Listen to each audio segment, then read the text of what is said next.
It's just a meeting, my husband said, but it was his big new company opening party I was not invited to. My hand started shaking. I knew those dates. I remembered them because I'd lived them. The initial concept happened during our anniversary dinner when I suggested he combine his sales experience with tech consulting. The first investor meeting took place in our living room while I served coffee and took notes in the corner. The prototype completion occurred while I was sleeping 4 hours a night, caring for his mother during her cancer treatment. Have you ever felt invisible in your own marriage? Hi viewers, kindly tell us where you're watching from and what time it is. Warm welcome to the family. Enjoy the story. What do you do when your husband's success story erases your existence? When 15 years of marriage, sacrifice, and partnership gets wiped clean like chalk on a blackboard? Have you ever felt invisible in your own marriage? Ever wondered if the person sleeping next to you sees you as a partner or just background noise? Mark wasn't just lying about a meeting that Friday night in Dallas, he was rewriting history. Our history. 15 years of building dreams together, reduced to nothing. But what Linda found in those live stream documents would change everything. If someone rewrote your story without permission, would you fight back? Subscribe, because what Linda discovers next will shock you. The champagne glass froze halfway to his lips when he spotted my face in the live stream comments. Mark wasn't supposed to see me watching his grand opening from our kitchen table in Plano. I hadn't meant to find the live stream. Mrs. Henderson next door sent me what she thought was a cute photo of a local business opening. Look, honey, your husband's company made the news. But when I clicked the link, my world cracked open like an egg hitting concrete. There was Mark, standing under a velvet banner that read, Martinez Tech Solutions, founded 2024. He wore his navy suit, the one I'd pressed that morning before he kissed my forehead and said, just a meeting, babe. I'll be back late. The camera panned across the crowd. Investors in expensive watches. Partners clutching wine glasses. Their wives, dressed in cocktail attire, laughing at something Mark was saying. Every major partner's spouse was there, except me. I counted them. Sarah from accounting with her husband. Jennifer from marketing with hers. Even the new intern had brought her boyfriend. But Linda Martinez, the founder's wife? Nowhere to be found. My coffee went cold as the live stream continued. Mark stepped up to a microphone, that confident smile I'd fallen in love with spreading across his face. Ladies and gentlemen, welcome to the future of tech consulting in Texas. The crowd cheered. Someone whistled. My stomach dropped. This company represents 5 years of vision, dedication, and countless late nights. His voice carried that authority he'd been practicing in our bathroom mirror for months. Built from the ground up by someone who believed in the power of innovation. 5 years? Try 15. From our first apartment in Austin where I proofread his business proposals at 2 a.m., to the kitchen table where I'd organized his client files while caring for his mother. But apparently, none of that had happened. The camera zoomed in on a presentation screen behind Mark. Company timeline flashed in bold letters. 2019, initial concept developed. 2021, first investor meeting. 2023, prototype completion. 2024, official launch. My hand started shaking. I knew those dates. I remembered them because I'd lived them. The initial concept happened during our anniversary dinner when I suggested he combine his sales experience with tech consulting. The first investor meeting took place in our living room while I served coffee and took notes in the corner. The prototype completion occurred while I was sleeping 4 hours a night, caring for his mother during her cancer treatment. But according to this timeline, I'd been absent for all of it. Then something caught my eye that made my blood freeze. The founding documents flashed briefly on screen as part of a slideshow, professional, polished, official. But there, in the corner of each page, was a watermark. A familiar one. The exact same draft template I'd used on our old family laptop when I helped Mark prepare his early contracts. Not similar. Identical. The watermark I'd customized with our home address. The one that automatically timestamped every document. The same system I'd set up because, as a former paralegal, I knew the importance of tracking revisions. Mark's voice continued in the background, but I wasn't listening anymore. I was staring at proof that my own quiet labor had been hijacked, processed, and presented as someone else's work. The live stream switched to audience questions. A reporter asked, "Mark, what drove you to start this company?"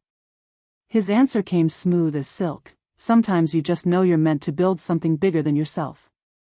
It takes sacrifice, sure, but when you have a clear vision and the determination to see it through alone, anything's possible." Alone.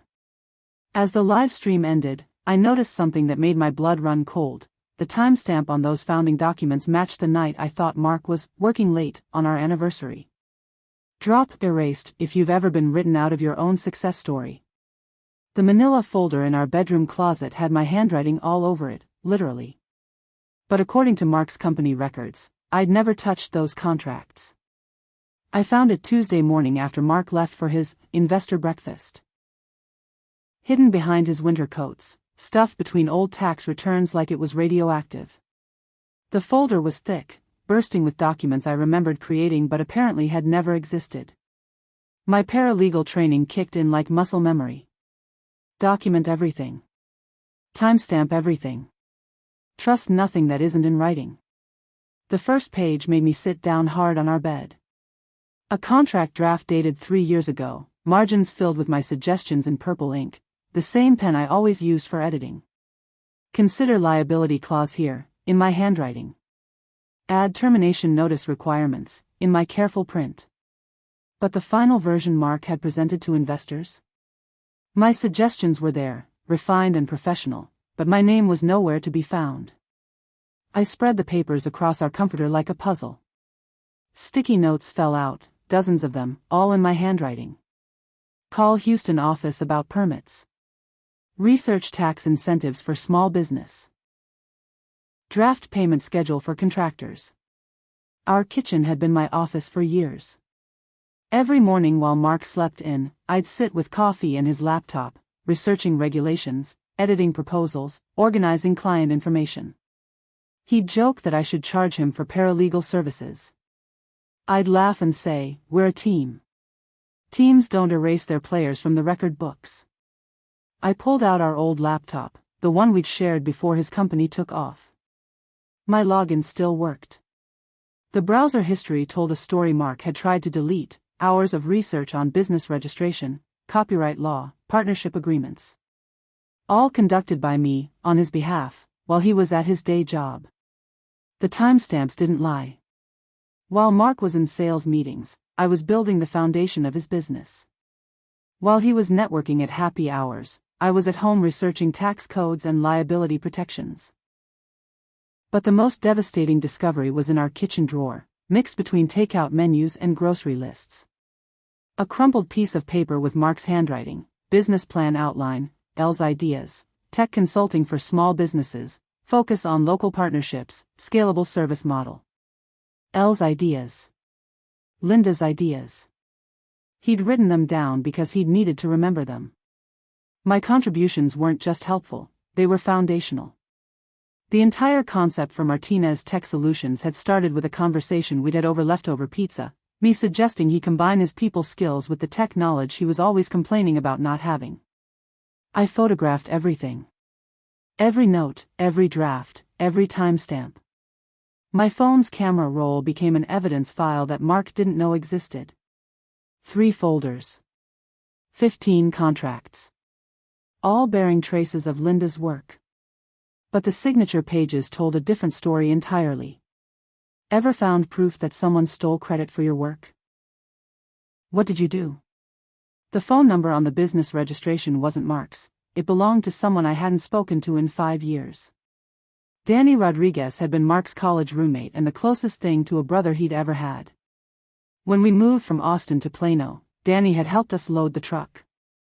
When Mark needed someone to co-sign his first business loan, Danny had driven up from San Antonio without question. Now Danny's name was listed as the administrative contact on Mark's company filing.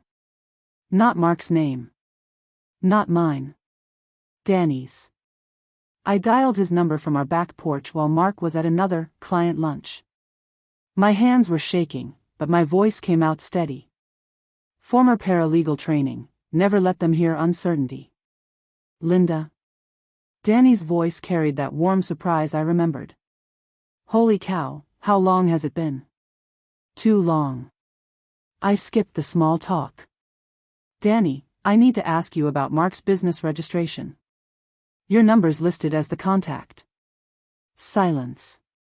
Then. Yeah, he asked me to handle some paperwork when he was getting started.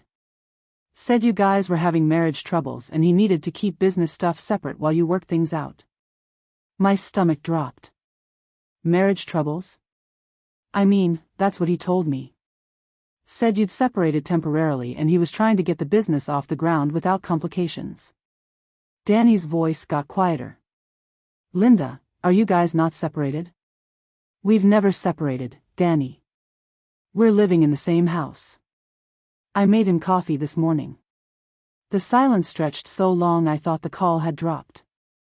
Jesus, Danny finally whispered. Linda, I'm so sorry. He told me you divorced 2 years ago. Said you wanted nothing to do with the business, that you thought his ideas were stupid. The lies were bigger than I'd imagined. Not just erasing my contributions, erasing my existence entirely. What exactly did he ask you to do? My paralegal voice was back, calm and professional. File the business registration, set up the phone line, handle correspondence with the state office. He said he was traveling too much for client meetings to deal with paperwork. Danny paused. Linda, he specifically told me not to mention you in any of the documents. Said it would complicate the divorce proceedings. Divorce proceedings that never existed. I've got copies of everything if you need them, Danny continued. The original applications, the correspondence, even the check stubs for filing fees. Linda, what the hell is going on?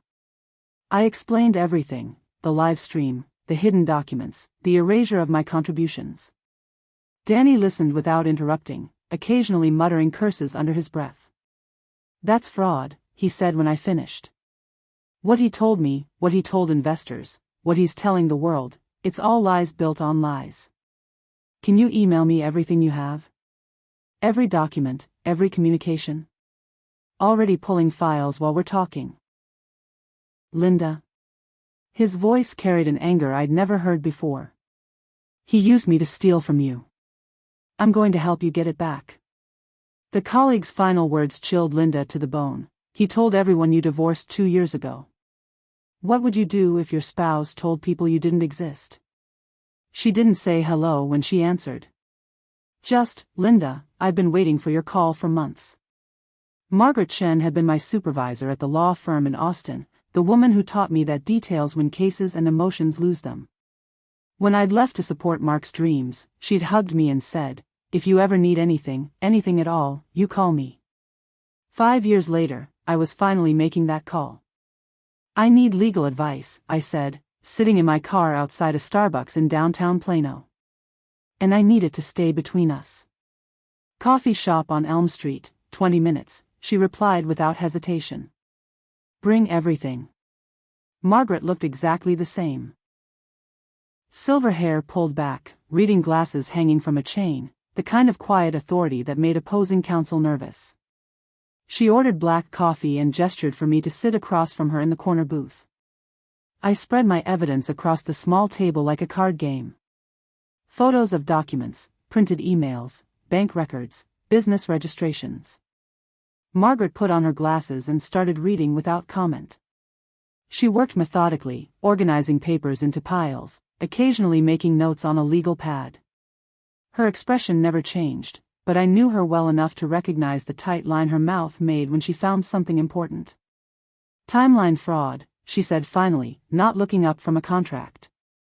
Intellectual property theft. Fraudulent representation to investors. She tapped her pen against the table.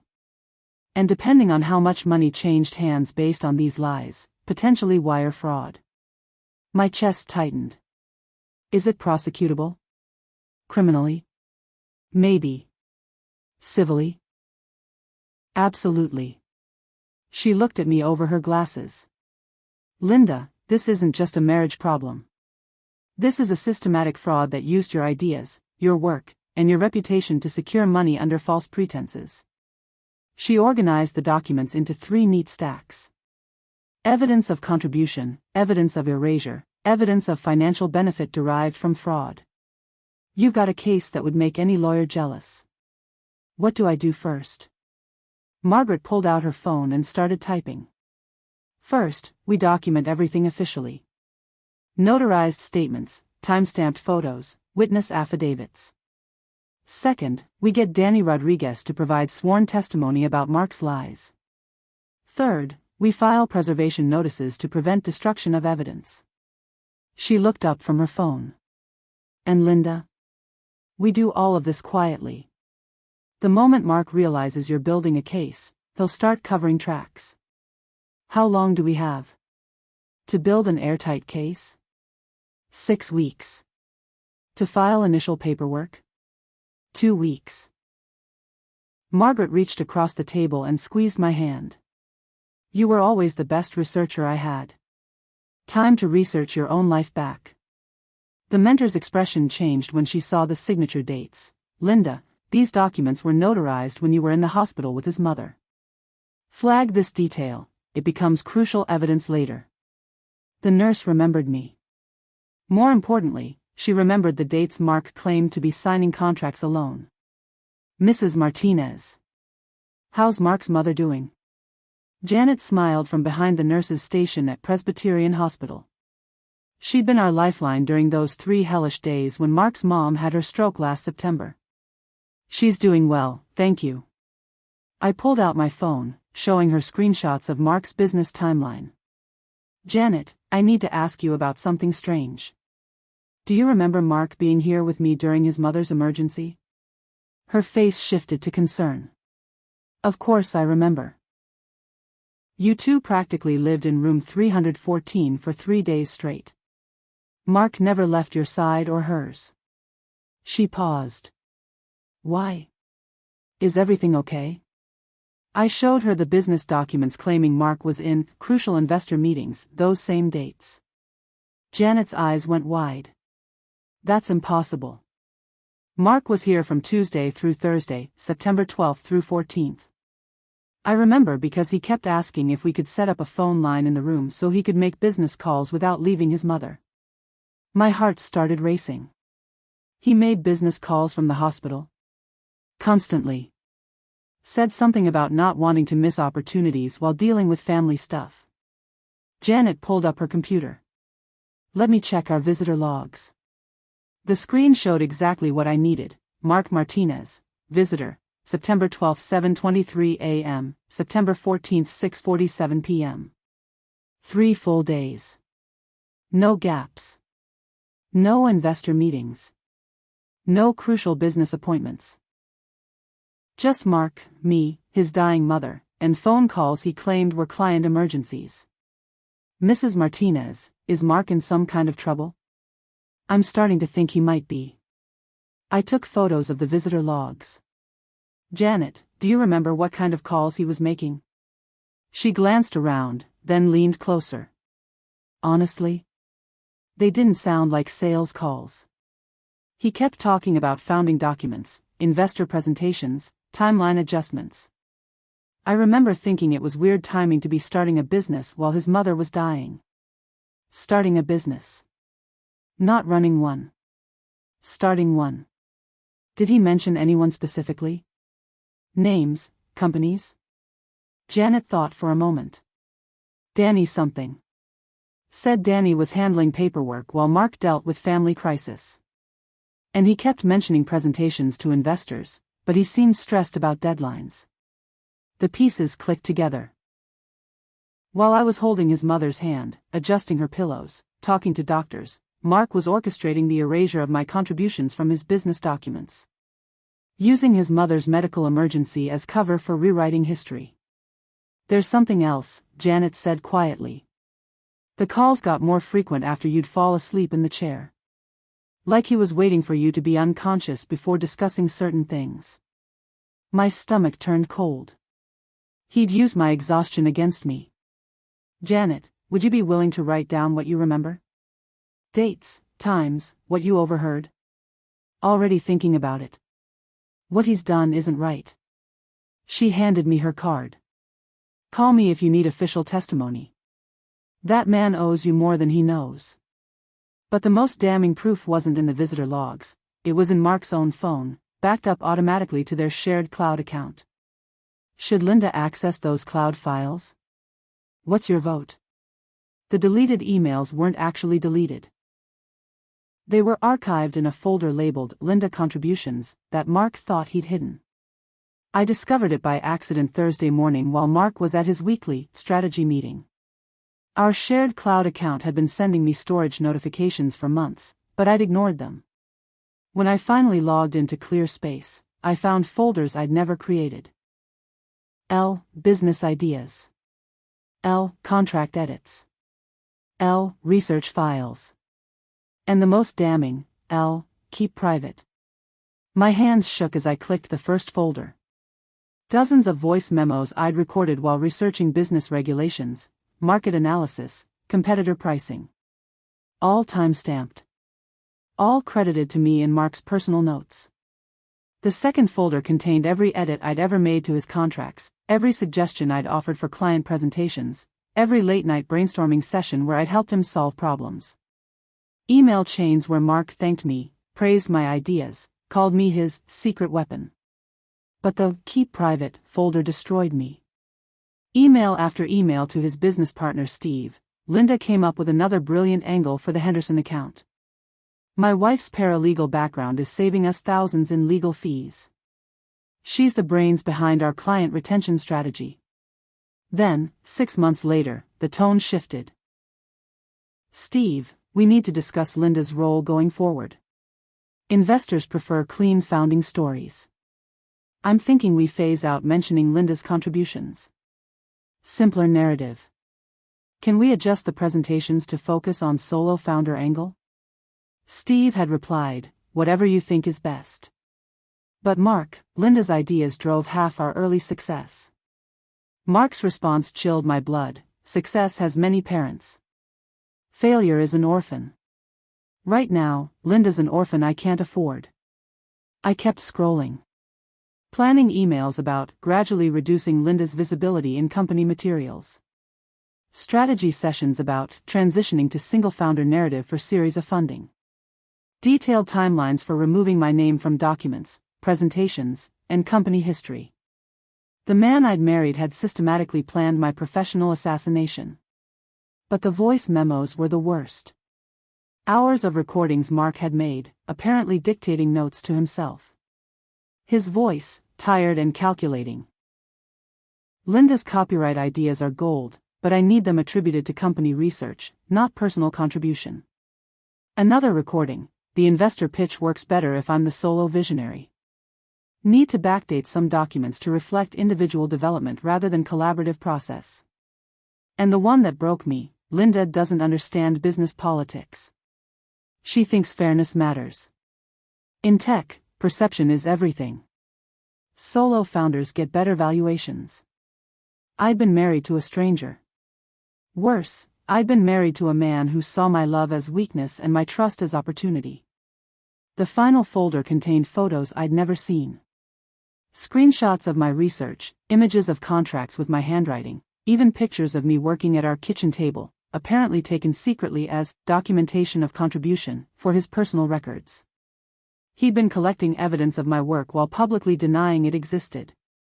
In Mark's private notes, one line stood out. Phase out L's involvement gradually, investors prefer solo founder narrative.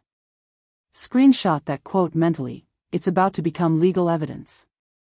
The email to investors was dated 6 months ago. My wife has no business experience and won't be involved in operations. I found it in Mark's sent folder, part of a thread with Harrison Capital Group, the firm that had provided our seed funding. The same funding Mark had celebrated by taking me to dinner and thanking me for believing in us. Apparently, there was no us in his investor communications. To address concerns about family complications, Mark had written, Linda has zero business background and prefers to focus on domestic responsibilities. Martinez Tech Solutions operates as a single founder company with clear decision-making authority. Zero business background. The woman who'd organized his entire filing system, researched every regulation, edited every contract, and solved his biggest client problems had zero business background.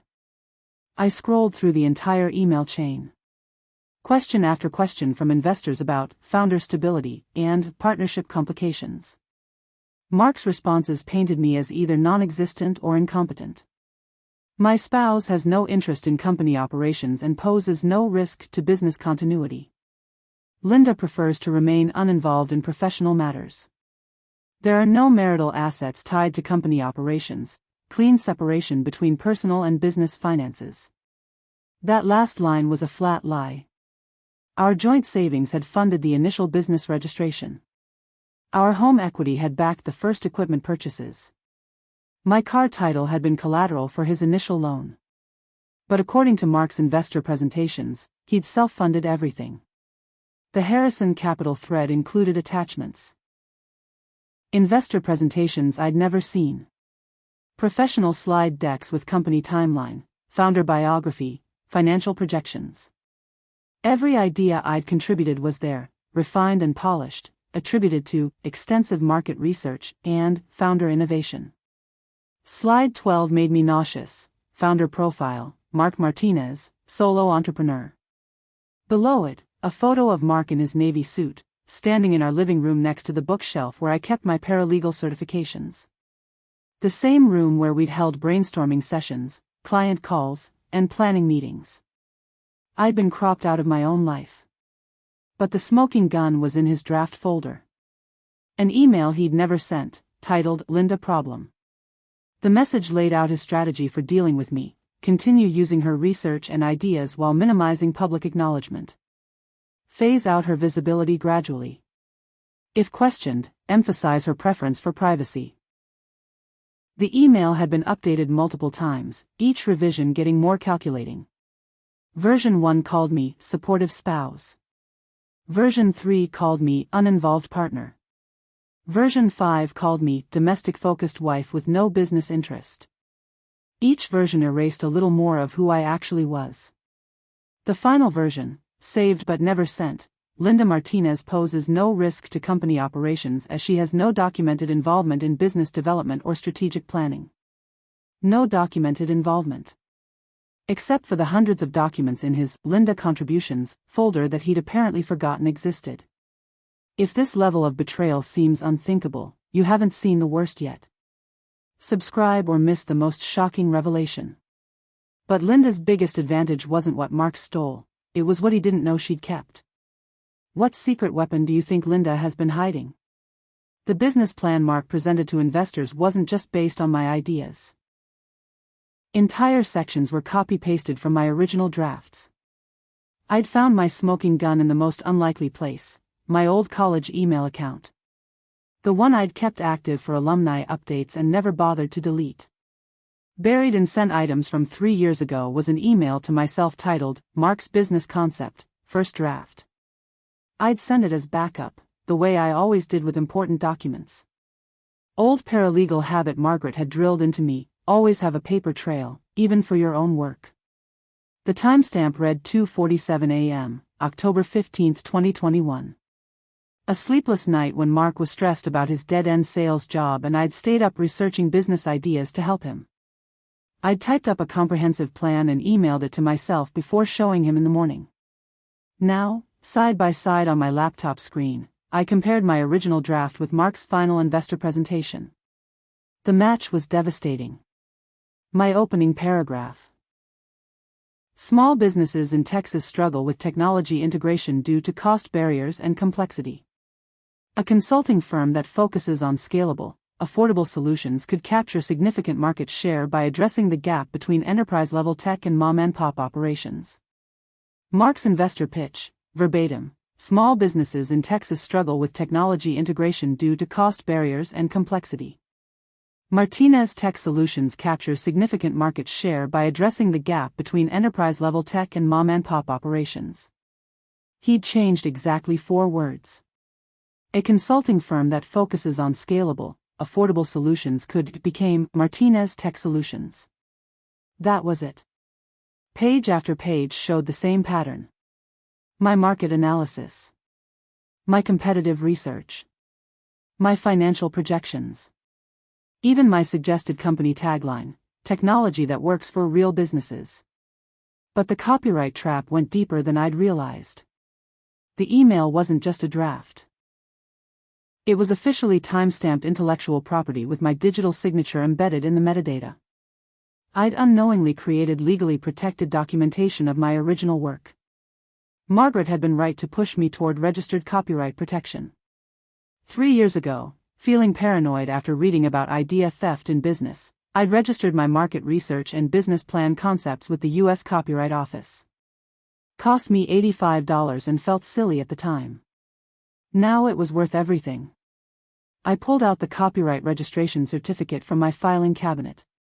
Registration number TX9-087-432, dated November 2, 2021. 18 days after my original email. 2.5 years before Mark's first investor meeting. The registered material included every section Mark had used: market analysis methodology, competitive positioning framework, financial projection models, and strategic implementation timeline. All legally protected under my name. Mark hadn't just stolen my ideas. He'd built his entire company on copyrighted material he had no legal right to use. I called Margaret immediately. "Linda, this is huge," she said after I explained. "Copyright infringement with commercial benefit. He's not just using your ideas, he's making money from legally protected intellectual property without permission or attribution. What's it worth? Potentially everything he's earned. Copyright law allows recovery of all profits derived from infringement, plus statutory damages." Margaret's voice carried the excitement of a lawyer who just found the perfect case.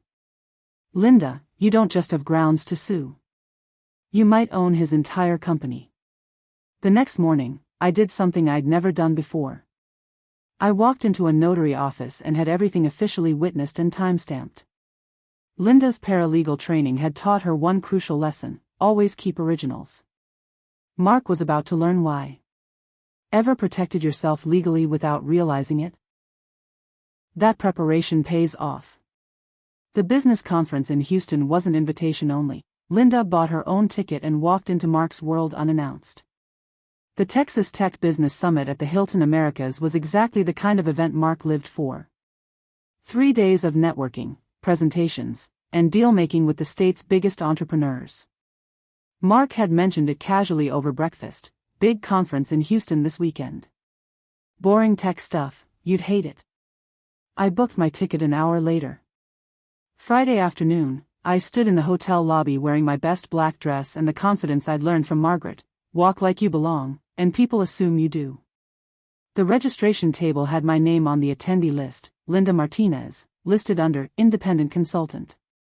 Not Mark's wife. Not anyone's plus one.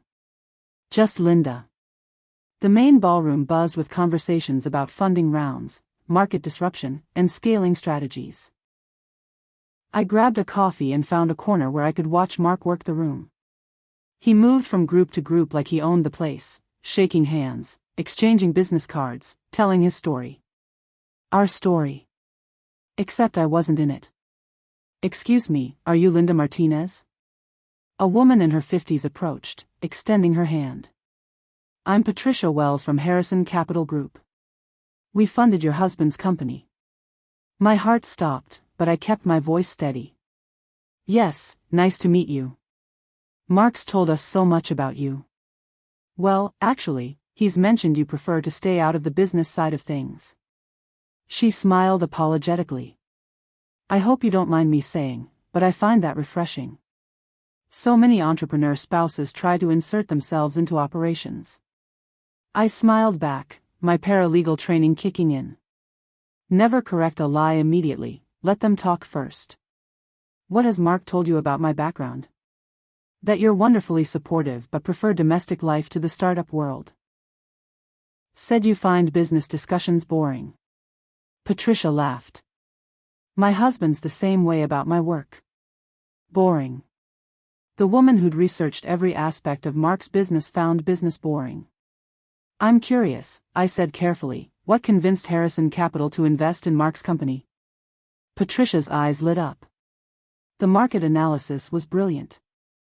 Really comprehensive research on small business tech needs in Texas.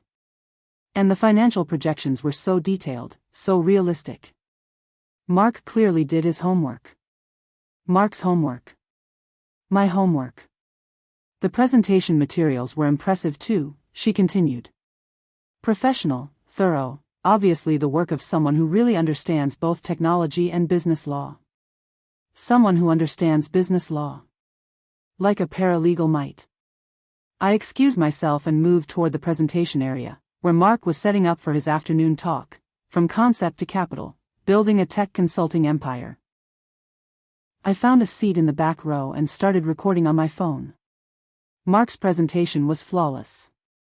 Confident, engaging, full of specific details about market research, competitive analysis, and financial planning. The audience was mesmerized. During Q&A, someone asked about his research methodology. Years of studying the market, Mark replied smoothly.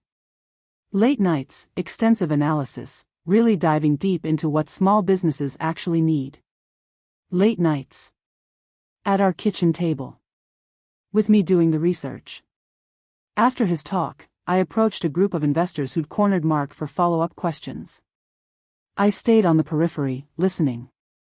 Mark, the intellectual property protections in your business plan were sophisticated, one investor noted. Do you have legal background? Mark's answer stopped my breath. I've always been interested in legal frameworks. Did a lot of self-study on intellectual property law. Self-study. With a paralegal wife feeding him information. The confrontation that's been building for chapters happens next. Don't miss how Linda handles seeing Mark face-to-face, subscribe now. When Mark finally saw Linda across the conference room, his face went white. But it wasn't surprise, it was fear.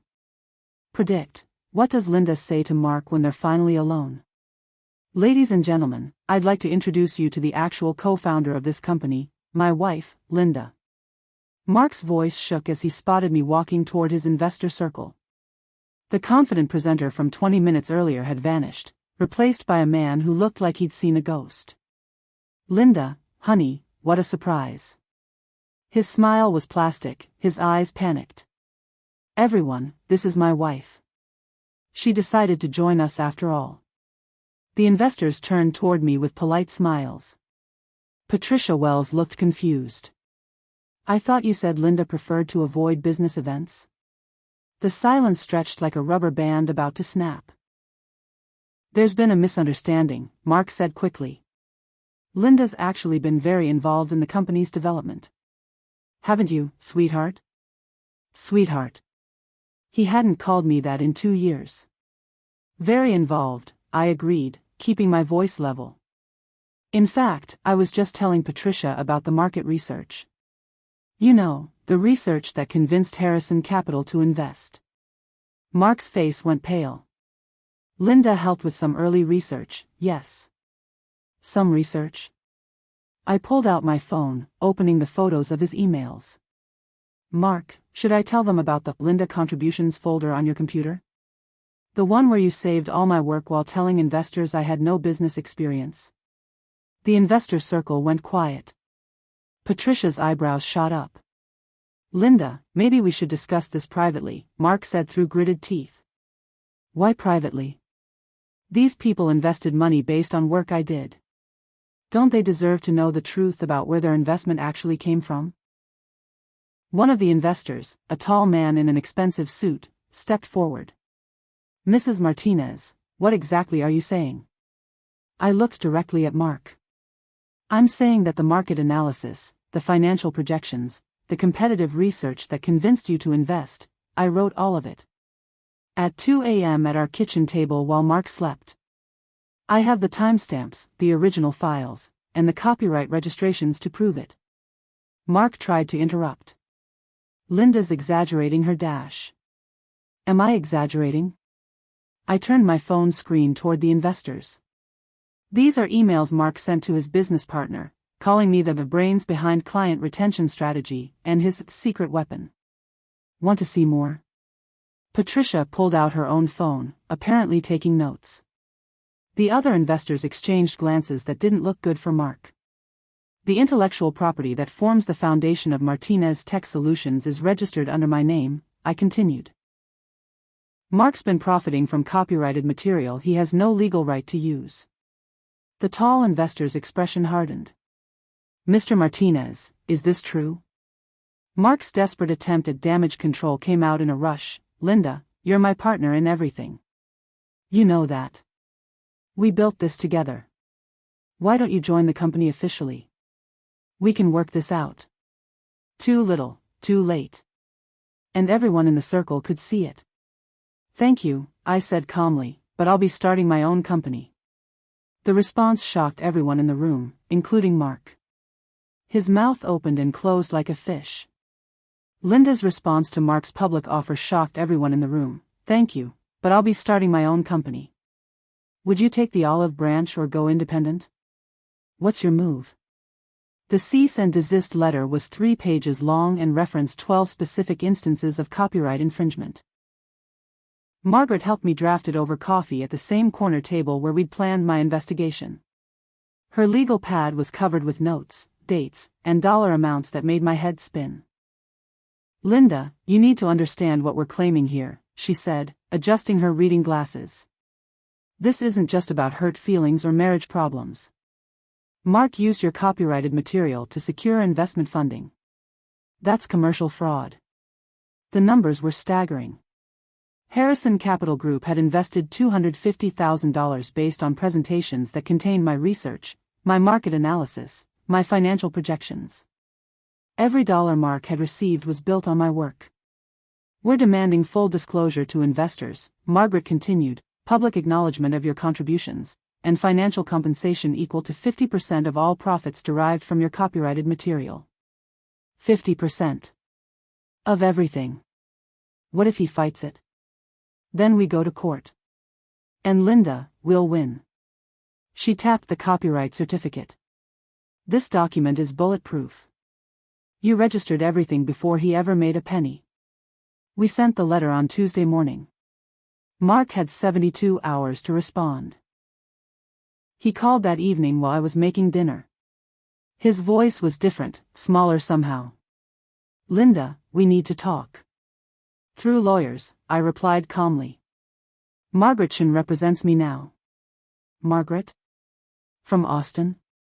Linda, this is crazy. We're married. We don't need lawyers between us. The man who'd erased me from business documents was suddenly concerned about marriage boundaries. We needed honesty between us, I said. That ship sailed when you told investors I didn't exist. I never said you didn't exist. I pulled out my phone, reading from his email to Harrison Capital. My spouse has no interest in company operations and poses no risk to business continuity. Silence. Mark, you wrote that I had zero business background. To investors. While sleeping next to me every night, knowing I'd built half your company. I was protecting the business. From what? From giving credit where it was due? His voice got desperate. Linda, if you destroy the company, you destroy us. This is our future. No, Mark. This was my past. My future starts when you acknowledge what really happened. Thursday morning, his lawyer called Margaret. They wanted a meeting. He's scared, Margaret told me after the call. His lawyer's asking about settlement possibilities. They know they can't win this fight. But I wasn't interested in easy wins anymore. Mark had spent months carefully planning my erasure. I was going to spend months carefully planning his education. What do you want from this, Linda? Margaret asked. Money? Public apology? Business partnership? I thought about it for a long time. What did I want? I want him to understand what he stole.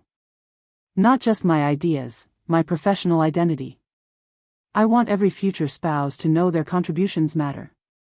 And I want him to look investors in the eye and tell them the truth. Margaret smiled. Now that's a settlement demand I can work with. Mark had built his success on my invisible labor. Time to make the invisible visible. Ever had someone try to buy their way out of consequences? Money doesn't fix character. Mark's lawyer opened with an offer that would have made me wealthy, if wealth was what I was after.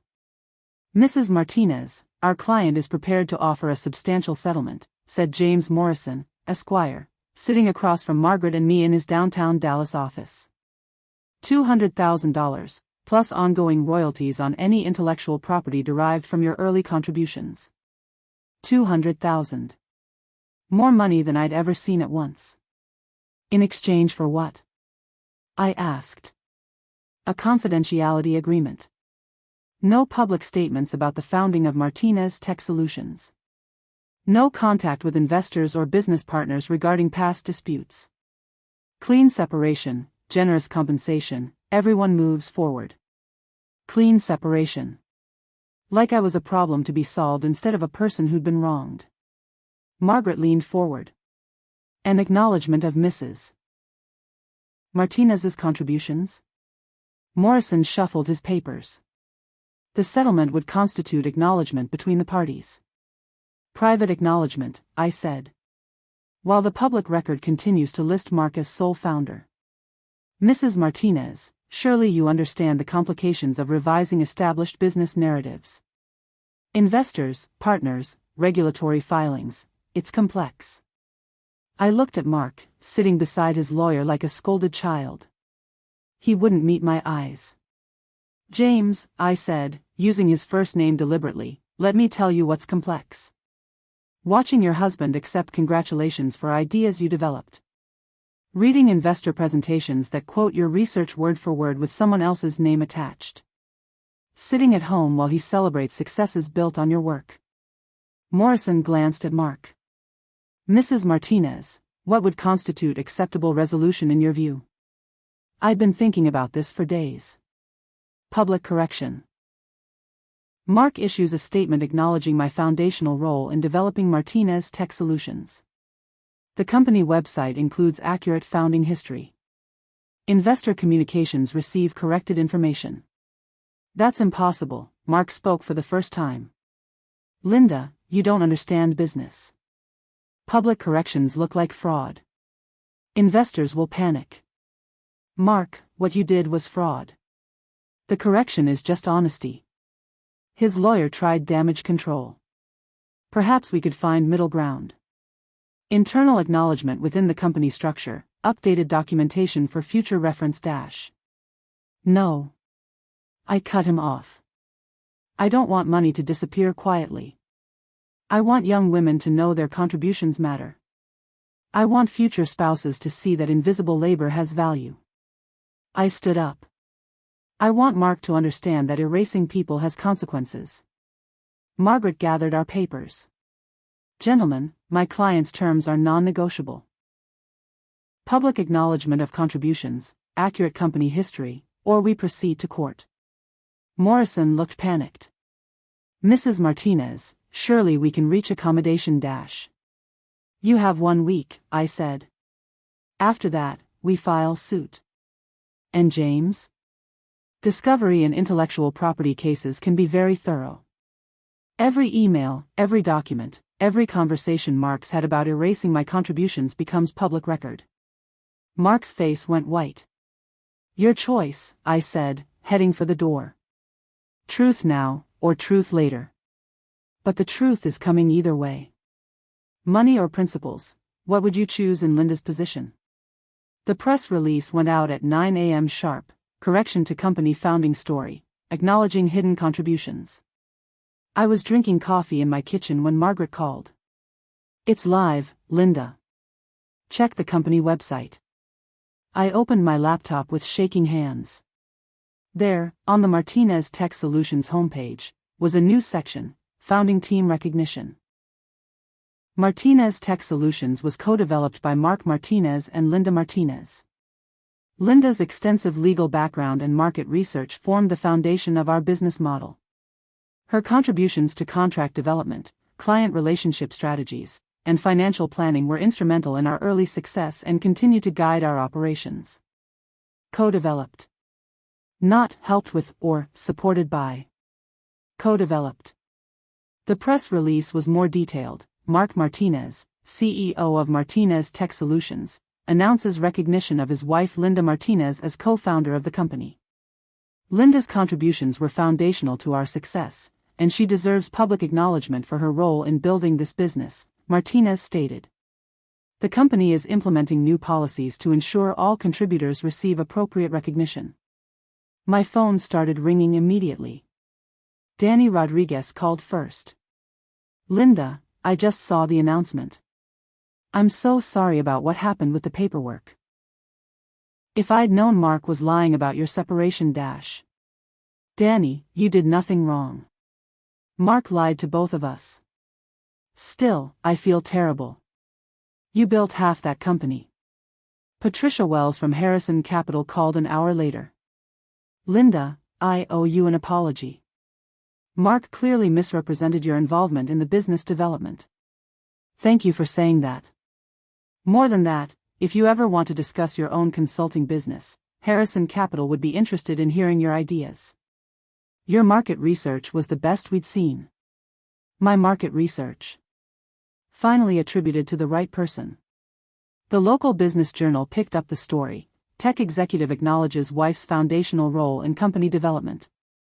The article quoted Mark saying, Linda's legal expertise and business insight were crucial to our early success.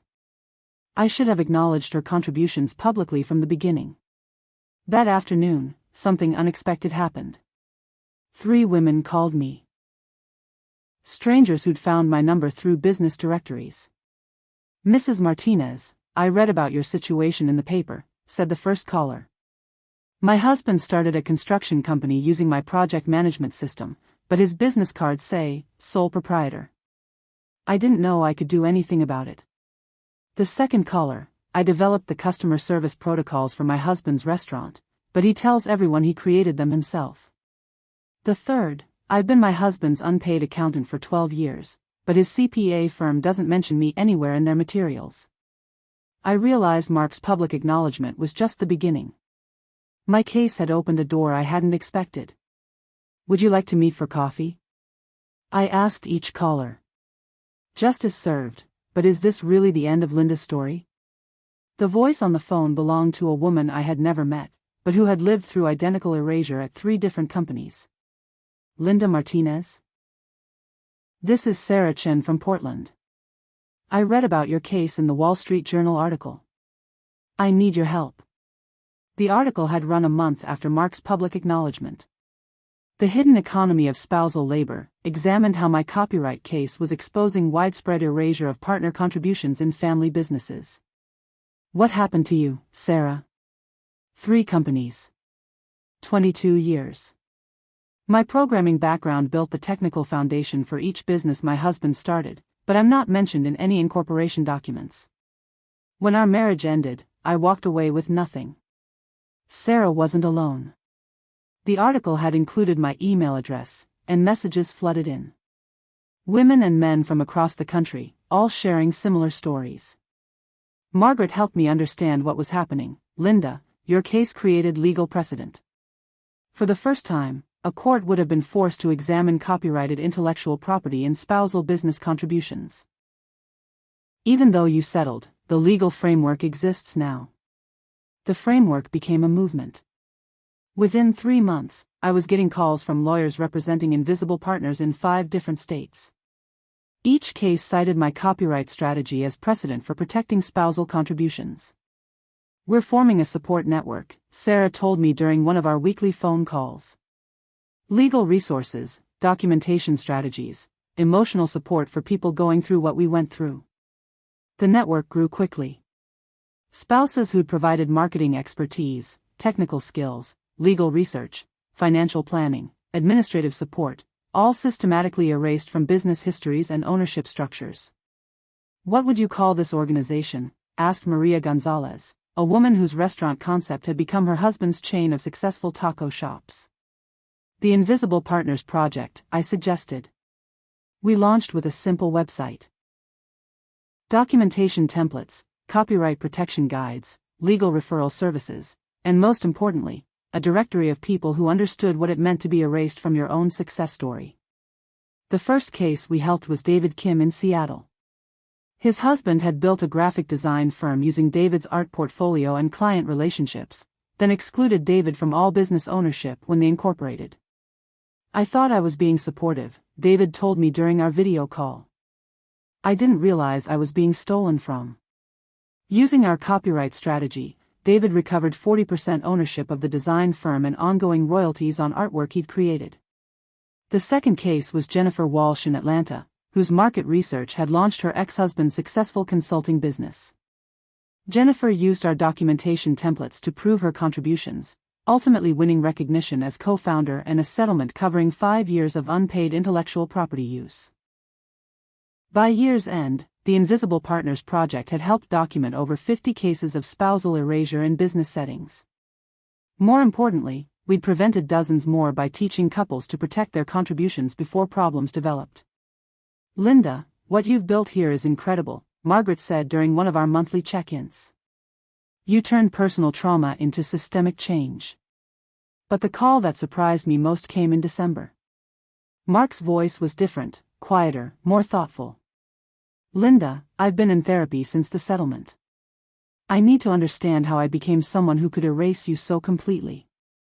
One person's courage can change everything. What cause would you stand up for? The business card read, Linda Martinez, founder and CEO. No asterisks. No footnotes. No invisible contributions. My consulting firm occupied the second floor of a renovated building in downtown Plano, 3 miles from the kitchen table where I'd once worked in Mark's shadow. The sign on my door read, Martinez Consulting, making the invisible visible. 18 months after Mark's public acknowledgement, my practice was thriving. Half my clients were invisible partners learning to document their contributions before problems developed. The other half were small businesses implementing fair recognition policies to prevent spousal erasure. Mrs. Martinez? My assistant knocked on my office door. Your 2 p.m. appointment is here. Rachel Torres walked in carrying a folder thick with documents, contracts, emails, financial projections, all bearing traces of her husband's restaurant business that she'd helped build from concept to 3-location success. I found your website after Googling, my husband stole my business ideas, she said with a nervous laugh. Does that sound familiar? Painfully familiar. Show me what you've got. Over the next hour, Rachel's story unfolded like a mirror of my own. Late-night menu planning sessions she'd facilitated. Supplier relationships she'd researched and developed. Marketing strategies she'd created but never got credit for. Financial systems she'd organized while her husband handled the public face of restaurant operations. The worst part is watching him interview with food magazines about his solo journey building the business, Rachel said. I'm sitting at home with our kids while he's being photographed for success stories that erase everything I contributed. I pulled out my documentation templates, forms I'd developed with Margaret's help to protect intellectual property in family business situations. First, we established timeline proof of your contributions. Copyright protection for any written materials you developed. Then we document financial investment, time, money, resources you provided. What if he claims I was just being supportive? Rachel, there's a difference between emotional support and intellectual property development. What you're describing is co-founding work, not cheerleading. By 4 p.m., Rachel had a plan, formal copyright registration for her menu concepts and marketing materials, documentation of her supplier relationships, and a consultation with Margaret about intellectual property protection. How do I bring this up with my husband without destroying our marriage? Honestly. Tell him you want recognition for your contributions before resentment destroys what you've built together. That evening, I drove to the coffee shop where Mark and I met monthly for our post-separation check-ins. 18 months of therapy had changed him in ways I was still discovering.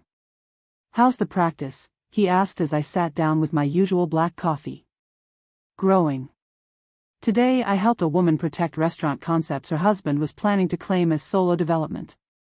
Mark winced slightly. Even now, Hearing echoes of his own behavior was difficult for him. Linda, I need to tell you something. Harrison Capital called last week. They're interested in funding expansion of Martinez Tech Solutions, but they want to see documentation of both founders' ongoing involvement. Both founders. The erasure had been reversed so completely that investors now expected me to be actively involved in Mark's business. What did you tell them? That you've built your own successful practice. That the company's original success was collaborative, but our futures are independent. He paused. I told them the truth. The truth.